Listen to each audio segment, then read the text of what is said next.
folks, welcome back to the channel. If you're new here, my name is Ben. I'm a photographer and videographer based in North Wales. Viewers of this channel may know that I turned 30 last August and I treated myself with a Fujifilm X100V. I've absolutely loved using this camera just for general sort of day-to-day shooting, especially this year where I'm doing a Instagram challenge for myself where I'm shooting, editing and posting an image every single day. Do be sure to follow me if you want to see that, but I am also posting them in my YouTube community feed. One thing that I, and I'm sure many of us, love about Fujifilm cameras, especially the recent ones, is the Fujifilm film simulations. I've been shooting a lot recently in Classic Neg and Classic Chrome as well as a couple of the black and white simulations recently. Another great thing that you'll hear a lot of people raving about is the JPEG files. They are absolutely lovely, straight out of the camera. You rarely need to do anything with them, really. But what if you do drastically need to alter an image? Personally, I shoot JPEG and RAW exactly for this reason. But if you're like me and you've taken your RAW files into Adobe Lightroom, you may have noticed they don't quite look as they did on the camera. That is because as soon as you take the RAW file into Lightroom, it will reset it. It will get rid of those lovely film simulations and you're just getting the raw data. So in this video, I'm going to show you very easily how to get those film simulations back onto your RAW files directly in Lightroom. So let's jump into Lightroom. So I'm using Lightroom Classic here.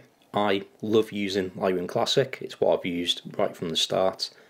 If anything, purely for its organisation, using catalogues and collections. If you're completely new to Lightroom, check out this video up here, where I go through everything you need to know. So right here we have my X100V collection. This is all the shots I've taken on it since the start of January basically, so the last 12 days.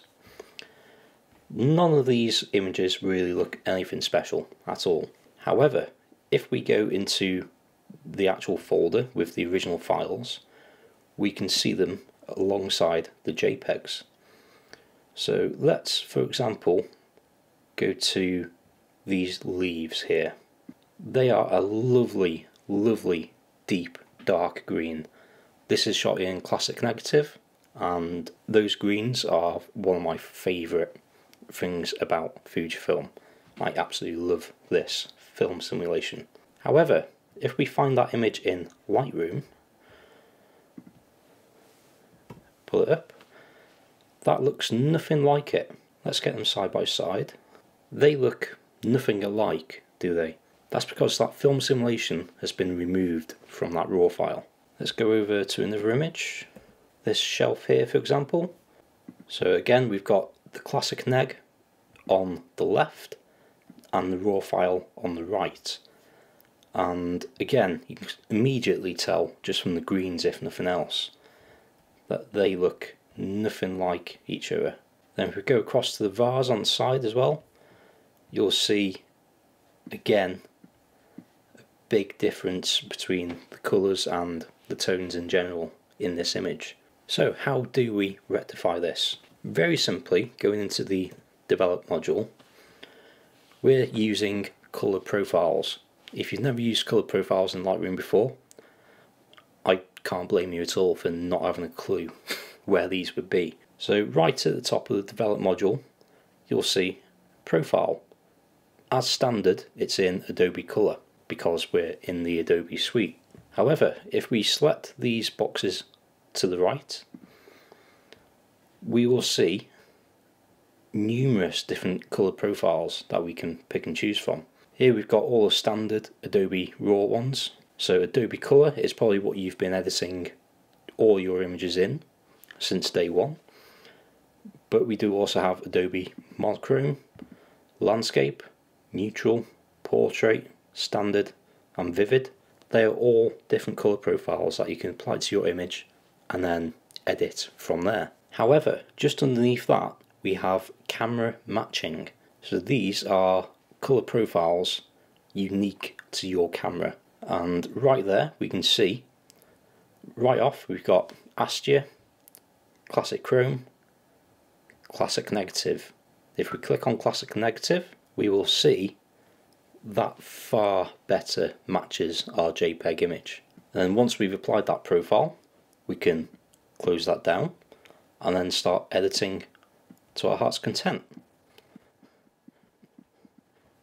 So yeah, you can do whatever you want, but that base layer of the film simulation is where you're starting off from. And then at any time, if you think that maybe you want to use a different profile, a different film simulation, you can very easily go back into the profiles and pick another simulation. So I've got all the Eterna, ProNeg, High and Standard, Provia. Velvia is by far the most punchy, saturated one. Sepia, if anyone still shoots that. And then we've got the monochrome ones. We've got Arcos with the green, red and yellow filters, and the monochrome with green, red and yellow filters. So that is basically it. They're baked into Lightroom. They're right there. It's just a case of knowing how to find them. Now, one thing that might make your life a little bit easier is creating presets for these colour profiles. I got this idea from Ted Forbes. He released a preset pack quite a while ago, and they were all colour profiles rather than the usual tone curve and basic adjustments. All of those were left blank. He just put out a load of new colour profiles. So what I've done is I've created a new preset for each of the film simulation colour profiles. That means right here on the left hand side, I can easily just scroll through each of them before I start editing my image and then take it from there. This is dead simple to do, but I thought I'd do you a favour, and I've actually uploaded this preset pack onto a Dropbox folder. I'll leave a link in the description down below. Feel free to download those. If you're not sure how to import Lightroom presets, then I'll leave a link up here to my preset video where I go through the whole process. It's a 2-minute process, if that. And as well as Lightroom Classic, you can also add these into Lightroom CC, Lightroom Mobile. I, for example, edit on an iPad Pro quite a lot, as well as my phone now and then. And by syncing those presets into Lightroom CC, I also have access to those presets on any device that I edit on. So yeah, links down below. Feel free to use those, share with all your friends, do what you want with them. I'm not selling them because it's not my work. It's from Fujifilm and Adobe. But if you want to show your appreciation, do give this video a like, hit subscribe if you want to see more videos like this, and I've got affiliate links down below. So any of the products that I talk about on this channel, or any of the stuff that I use to make these videos, I'll have Amazon affiliate links.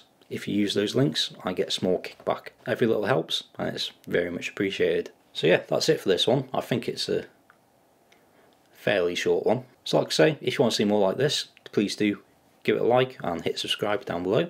Otherwise, until the next one, be good, stay safe, get shooting, and I'll see you in the next video.